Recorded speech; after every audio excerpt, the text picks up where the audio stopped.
A primeira igreja bíblica de Araçatuba posta este vídeo para a edificação das pessoas que assistem, mas incentivamos você a sempre frequentar e participar do culto e ministérios em sua igreja local, seguindo a ordem de Hebreus 10, 25, que diz: não deixemos de congregar, como é costume de alguns, antes admoestamo-nos uns aos outros, tanto mais quanto vedes que vai se aproximando aquele dia.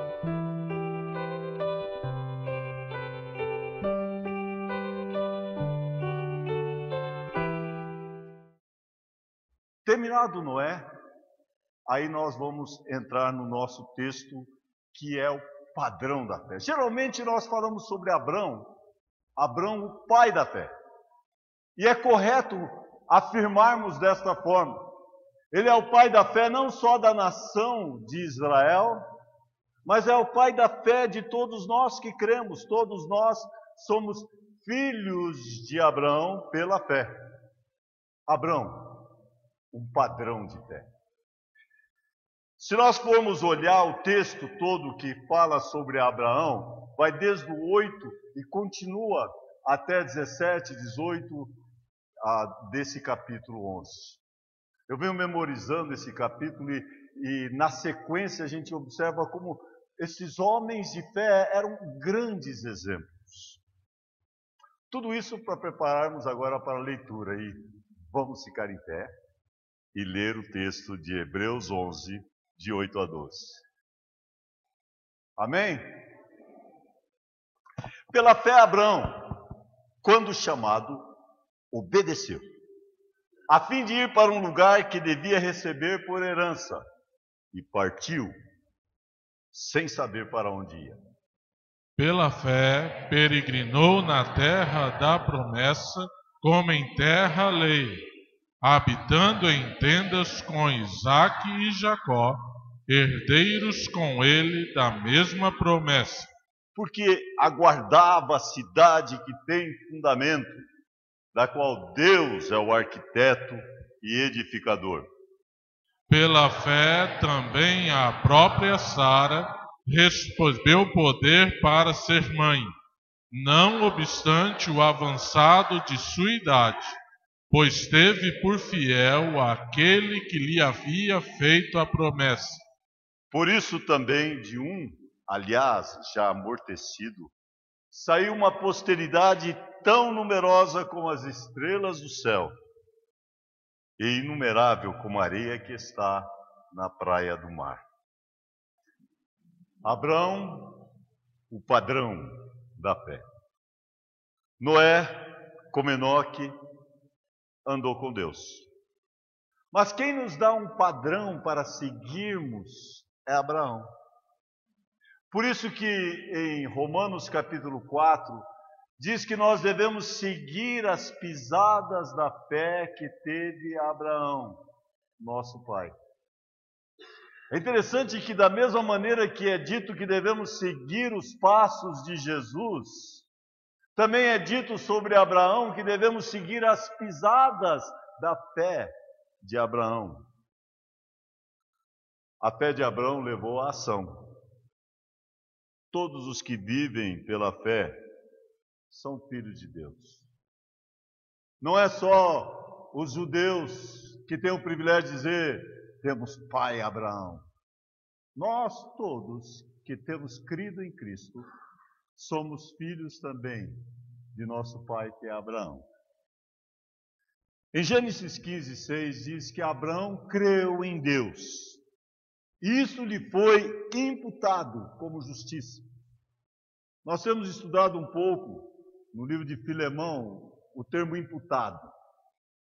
Imputado quer dizer colocado na conta.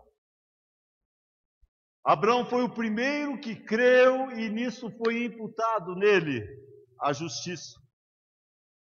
É mencionado em Isaías 51, 2, vocês não precisam olhar ali, mas diz que Abraão foi chamado de Ur dos Caldeus. Ele foi chamado, multiplicado e abençoado. Ele saiu de uma terra de idolatria e partiu e foi para uma terra que ele nunca nunca tinha visto. Não sabia para onde ele estava indo. Nós estudamos esse exemplo de fé para nós também seguirmos as pisadas de nosso pai Abraão.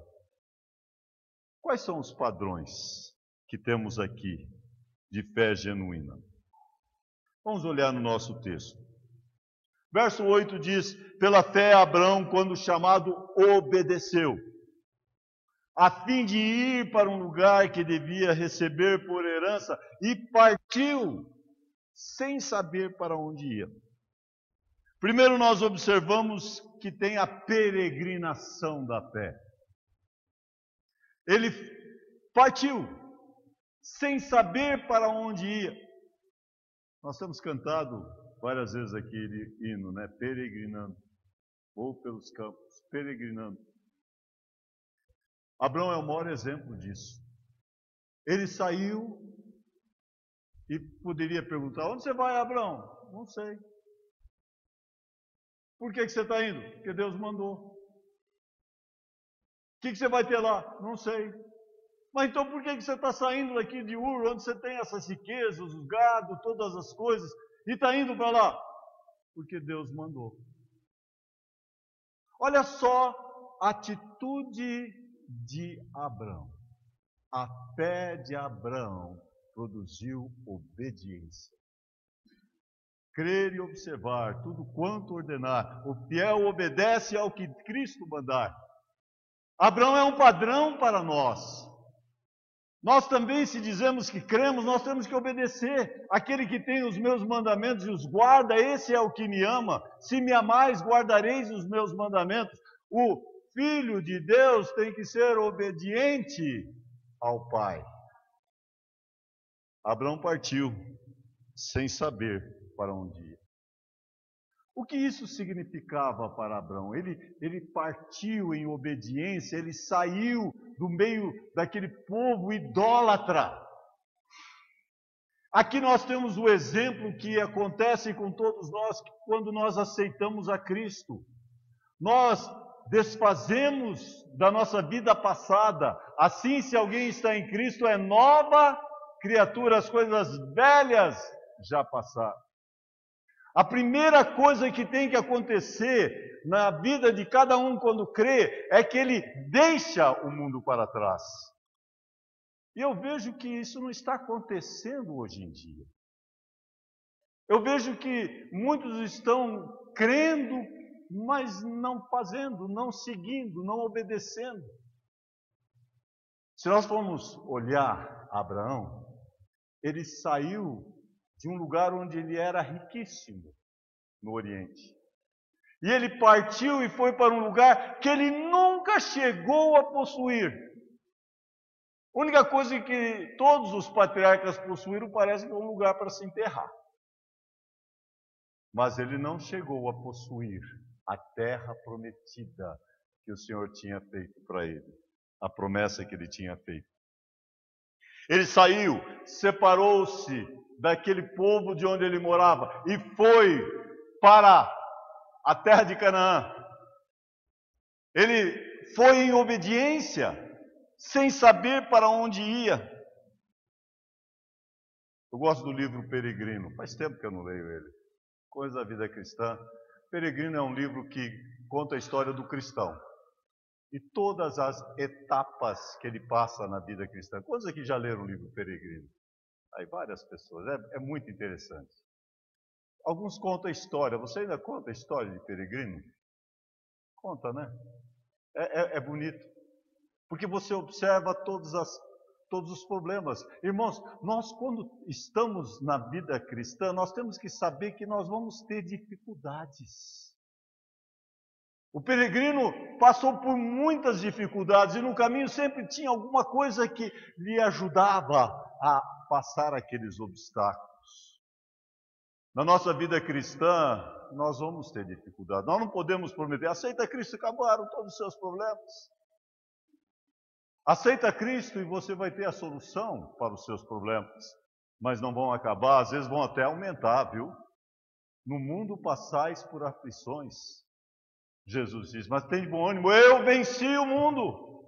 peregrinando nesta terra. E Pedro diz: amados, exorto-vos como peregrinos e forasteiros que sois, que abstenhais das paixões carnais que fazem guerra contra a alma. Um dos maiores problemas é que nós aceitamos a Cristo, mas ainda continuamos carregando muito do mundo conosco. Nós temos que, como peregrinos, abster dessas paixões carnais que fazem guerra contra a nossa alma. Viver como peregrinos aqui na terra. E continua no verso 9. Olha o que diz no verso 9. Pela fé peregrinou na terra da promessa. Como em terra alheia, quer dizer que é terra de outros. Habitando em tendas com Isaac e Jacó. Sabe, quando você habita em tendas, você não tem uma morada certa. Uma noite posa aqui, daqui, desmonta a tenda e vai, posa em outro lugar, depois desmonta a tenda, posa em outro lugar. E assim vai. E por isso que esse exemplo é usado então também para nós, em relação à nossa peregrinação aqui na terra. Paulo diz em 2 Coríntios 4, quando esse corpo se desfizer, então nós teremos uma tenda no céu, morada no céu. O último lugar que nós vamos então é para o céu. Esse é o lugar glorioso que estamos peregrinando até chegarmos lá.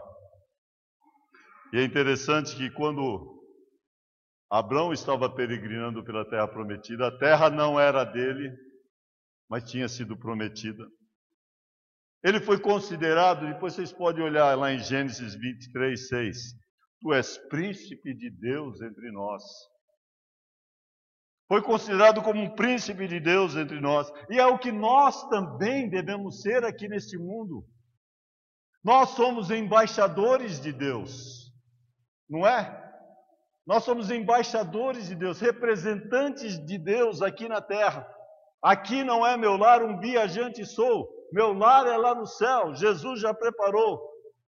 Nós estamos aqui de passagem. Nós somos viajantes aqui. Nossa última casa é lá no céu. E o Senhor tem isso preparado para nós. Habitava em tendas, habitou em tendas com Isaac e Jacó, herdeiro com ele da mesma promessa. E é interessante que da mesma maneira como Isaac, Jacó, ele vai seguindo José e todos os outros patriarcas, eles não habitaram na terra prometida. Depois em Hebreus diz, vendo de longe, contemplavam, eles viram pela fé, mas não habitaram. Mas obedeceram. Porque eles sabiam que eram herdeiros com ele da mesma promessa. Viram no finalzinho do verso 9? Habitando em tendas com Isaac e Jacó, herdeiros com ele da mesma promessa. Filipenses 3:20 diz, pois a nossa pátria está nos céus, de onde também aguardamos o Salvador, o nosso Senhor Jesus Cristo. O que nós somos aqui? Peregrinos. Meu lar é lá no céu. Então essa é a nossa peregrinação. Nós também aguardamos a manifestação da glória do nosso grande Deus e Salvador Jesus Cristo. Esta bendita esperança é a promessa da volta de Cristo. Nós aguardamos quando nós vamos estar morando para sempre no céu. A peregrinação da fé. Mas notem agora em seguida, no verso 10, a paciência da fé. Só um versículo. Convido vocês para lerem juntos o versículo, verso 10. Bem fácil. Porque aguardava a cidade que tem fundamentos, da qual Deus é o arquiteto e edificador. Dá mais uma chance que alguns não estavam preparados. Vamos lá juntos? Porque aguardava a cidade que tem fundamentos, da qual Deus é o arquiteto e edificador. A fé espera. A fé é paciente. Porque aguardava esta cidade. Aguardava com paciência. Em Tiago, capítulo 5, fala sobre o lavrador, que aguarda com paciência as primeiras chuvas. Nós ficamos falando aí como que nós estamos querendo chuva, né? Olhamos ali hoje, parecia que ia vir chuva. Imagina aquele pessoal no Nordeste, quando o tempo fica todo assim. Vai chover, daí não chove. Vai chover, e não chove. Cristo vai voltar, e não volta. Cristo vai voltar, e a gente fica aguardando. Não retarda o Senhor a sua promessa, como alguns a julgam a demorada. O Senhor é longânimo para convosco, não querendo que nenhum pereça, senão que todos cheguem ao arrependimento. A razão da demora é para que mais pessoas possam vir fazer parte do corpo de Cristo. Ele está para voltar sim, a qualquer hora, talvez já, talvez mais tarde, essa noite ou amanhã. Nós temos que aguardar com paciência. Nós não sabemos a hora. Ninguém morre muito cedo.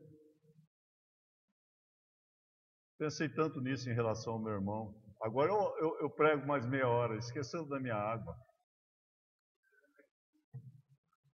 Quando meu irmão faleceu, nós colocamos aqui uma música muito bonita. Eu já tinha ouvido ela em inglês. E interessante que a música começa, João viu. Eu não sei quantos notaram no velório. Eu vou colocá-la só no fim.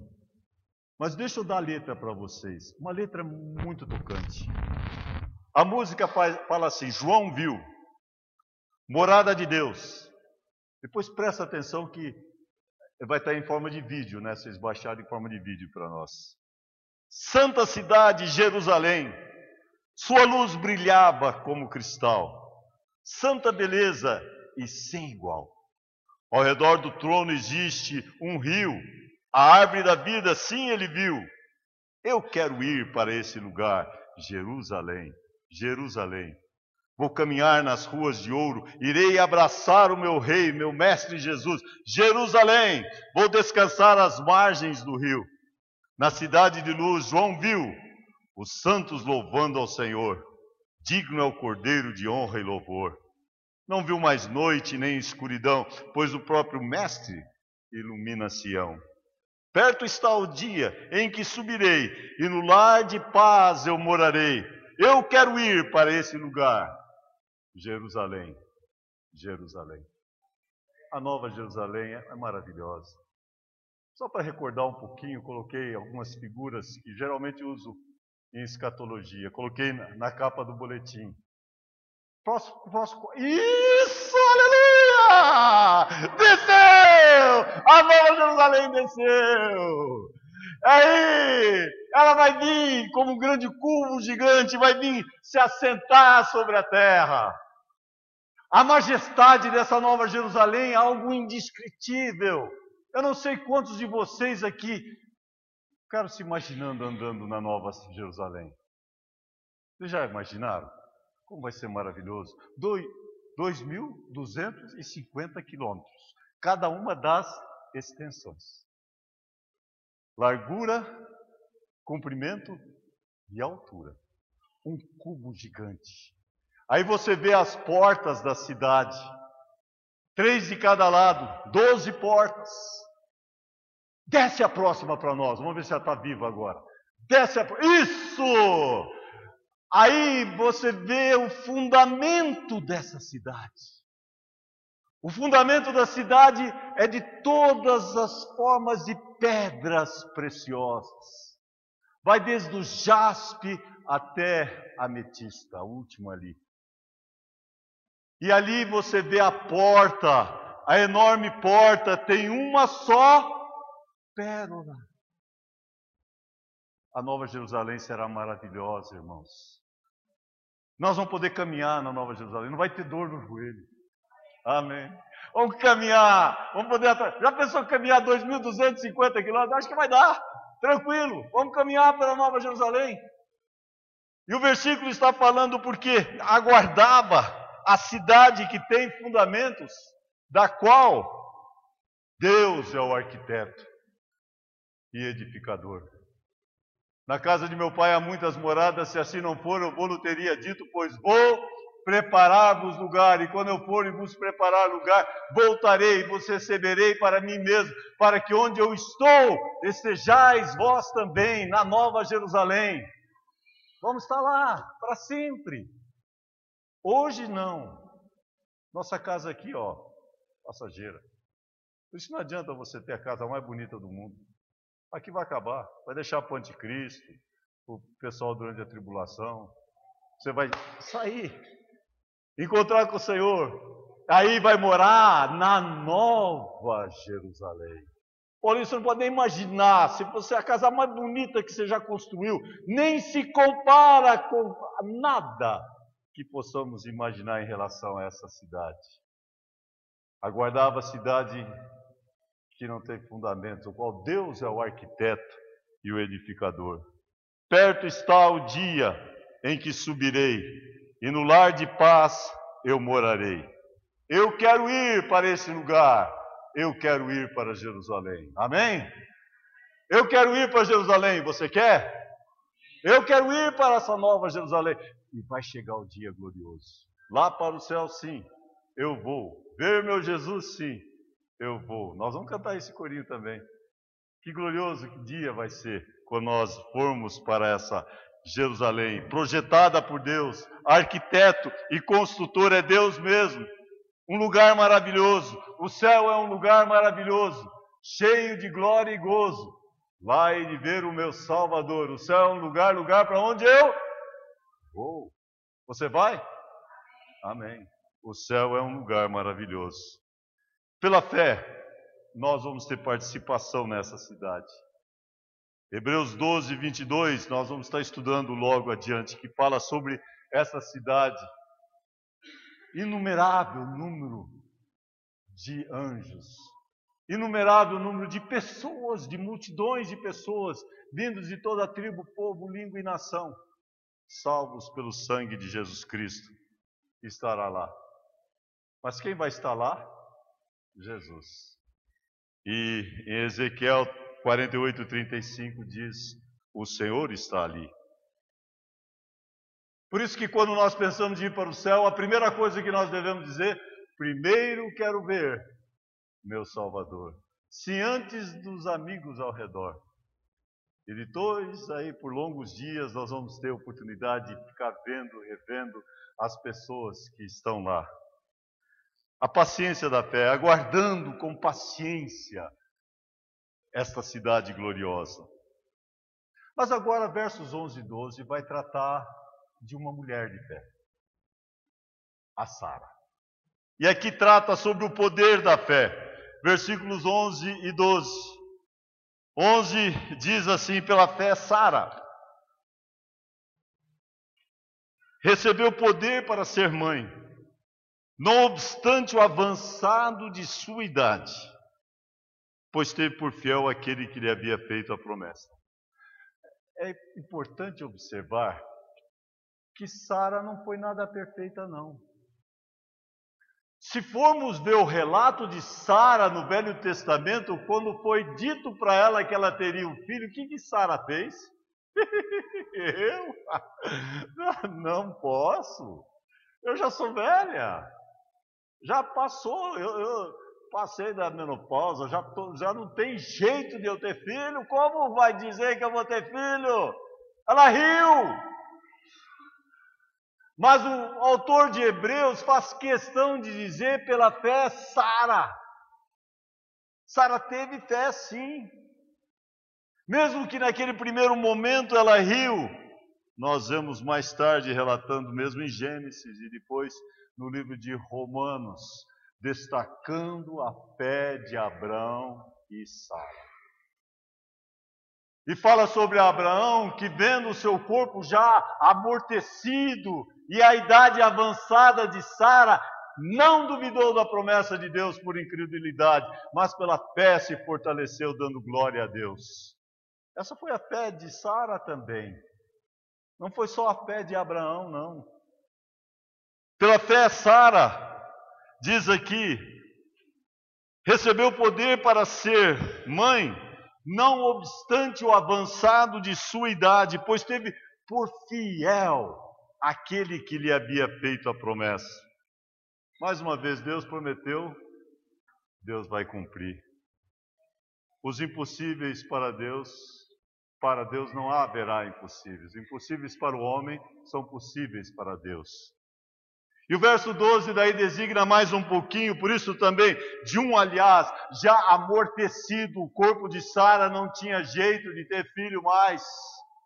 De um, aliás, já amortecido, saiu uma posteridade tão numerosa como as estrelas do céu e inumerável como a areia que está na praia do mar.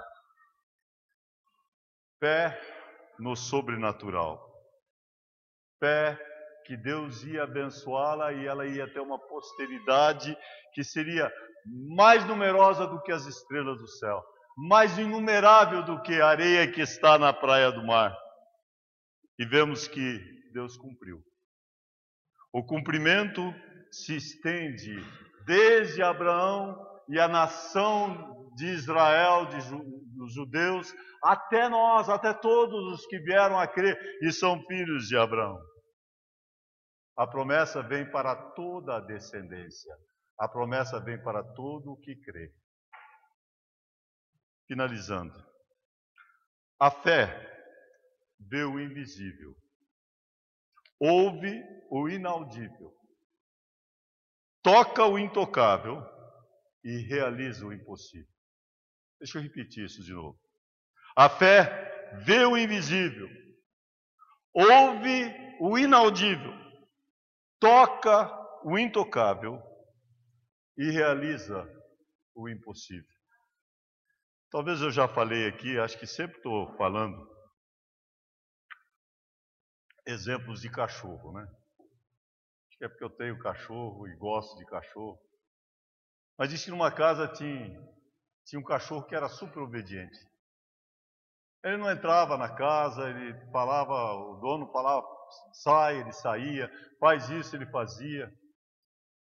Acho que não é tanto como a propaganda que eu vi de Havaianas, né? Que o cachorro fazia tudo, mas era super obediente. Aí o filho era desobediente. O pai falava, faz isso, filho. Não, pai.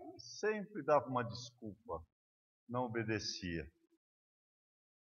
Aí chegaram para o pai e falaram assim, mas por que é assim?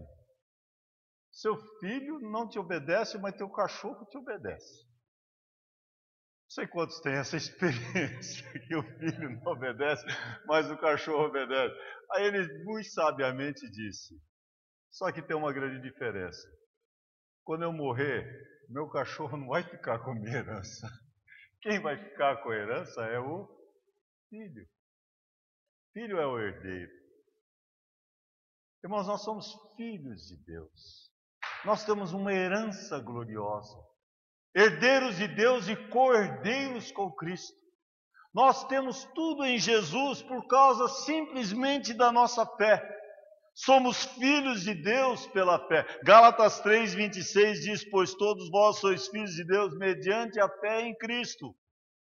Nós recebemos a Cristo, foi só isso que fizemos. Mas a todos quantos o receberam, deu-lhes o poder de serem feitos filhos. Que privilégio, não é? Eu sou filho de Deus. Vamos falar juntos? Eu sou filho de Deus. Que privilégio. O cachorro não tem esse privilégio. Nós temos esse privilégio. Nós somos filhos de Deus. E nós somos filhos desse Deus que é Deus dos impossíveis. Lucas 1:37, Deus diz que para Deus não haverá impossíveis em todas as suas promessas. Deus disse, eu acredito, assunto encerrado. Nós vamos ter um lugar maravilhoso no céu. Bondoso Deus, nós queremos ir para esse lugar glorioso, na Jerusalém celestial. Mas sabemos que gostaríamos de levar muita gente conosco. E nossa função enquanto estamos aqui, como peregrinos e forasteiros, é podermos levar mais pessoas para essa cidade. O Senhor não retarda a sua promessa, como alguns a julgam demorada. O Senhor é longânimo, não querendo que nenhum pereça. O Senhor está esperando que mais pessoas venham e façam parte do seu corpo, o corpo de Cristo, para daí ir para esse lugar maravilhoso. O céu é mesmo um lugar maravilhoso. Que nessa semana nós possamos imaginar mais um pouco sobre a beleza do céu, anteciparmos também quando nós vamos morar naquele lugar. E agora o grande amor de Deus, nosso Pai, a graça de nosso Senhor e Salvador Jesus Cristo, a comunhão e a consolação do Espírito Santo, seja com todos nós, com todo o povo de Deus que vai habitar na Nova Jerusalém, agora e para todo sempre. Amém.